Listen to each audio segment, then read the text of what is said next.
The forest of Flanders was quiet except for the rhythm of axes.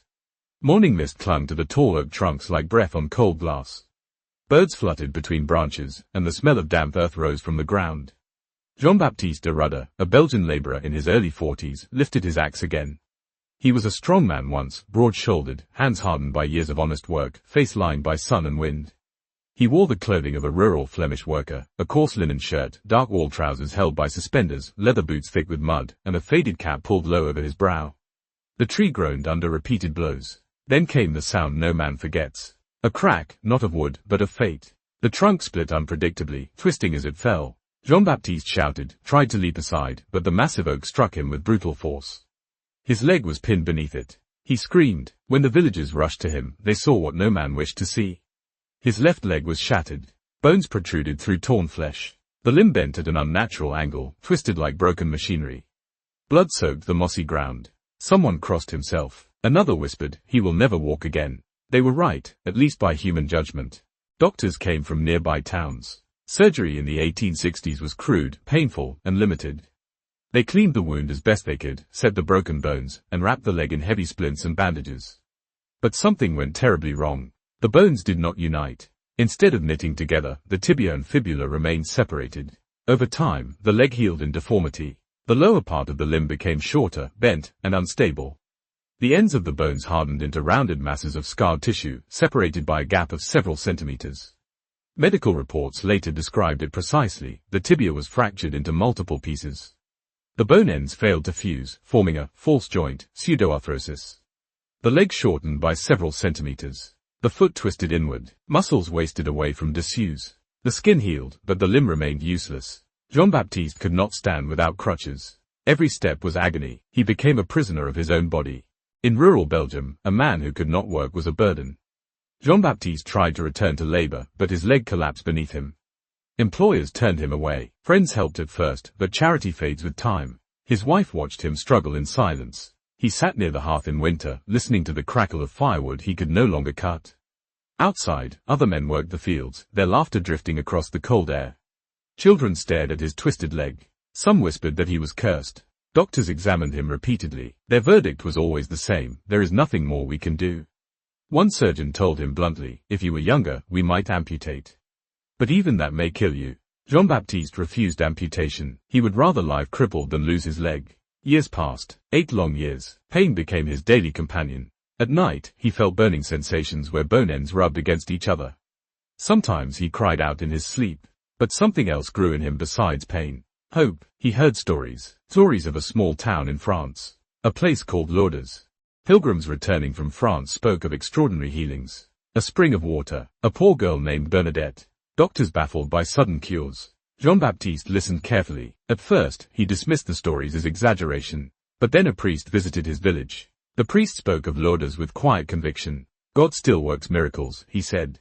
That night, Jean-Baptiste could not sleep. He stared at his useless leg in the dim candlelight. What if, he whispered. His wife hesitated. The journey would be long, expensive, exhausting. But desperation is stronger than reason. In 1875, after 8 years of deformity, they decided to go. The journey from Belgium to southern France was brutal for a crippled man.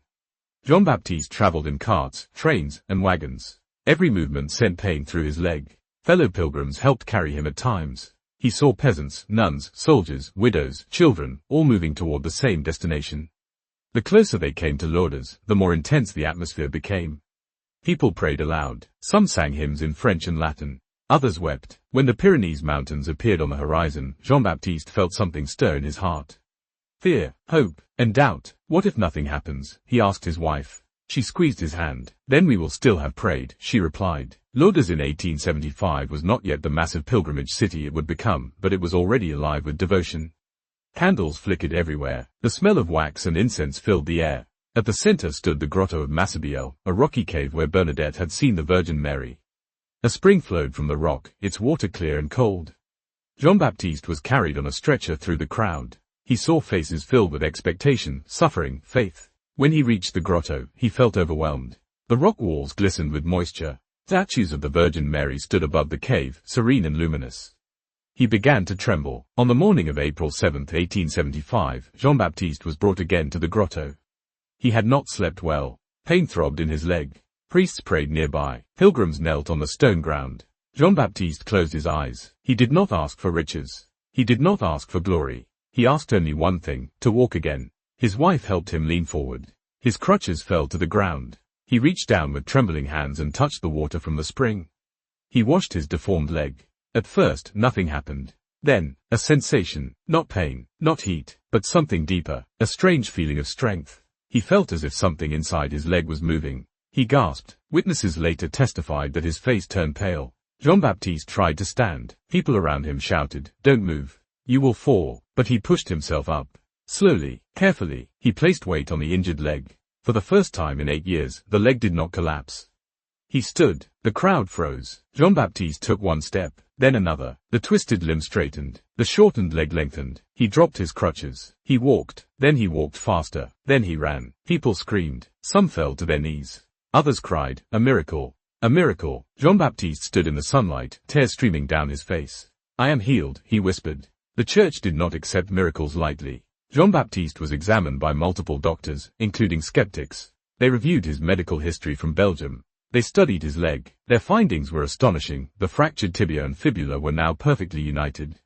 The gap between bone fragments had disappeared. The false joint was gone. The bones had fused naturally, without surgical intervention. The leg was restored to normal length. Muscles regained function rapidly. Scars remained, but deformity vanished. Doctors confirmed that such healing was medically impossible. One physician stated, no natural process could have repaired bones separated for 8 years in a single instant. Dozens of witnesses testified. They had seen the twisted leg moments before the healing. They had seen Jean-Baptiste walk immediately afterward. There was no gradual recovery, no rehabilitation, no explanation. Years later, the miracle was officially recognized by the church as one of the most scientifically documented healings in Lourdes history. Jean-Baptiste returned to Belgium. He resumed physical labor. He walked without crutches. He lived many more years. But he never forgot the moment when broken bones became whole. In the quiet evenings of his later life, Jean-Baptiste sometimes sat alone, staring at his leg. He touched the scars where bones had once protruded. He remembered the forest, the pain, the years of humiliation, and the moment when everything changed. He knew one truth: some wounds cannot be healed by human hands. But some miracles happen when hope refuses to die. And in Lourdes, in 1875, a man who should never have walked again walked into history.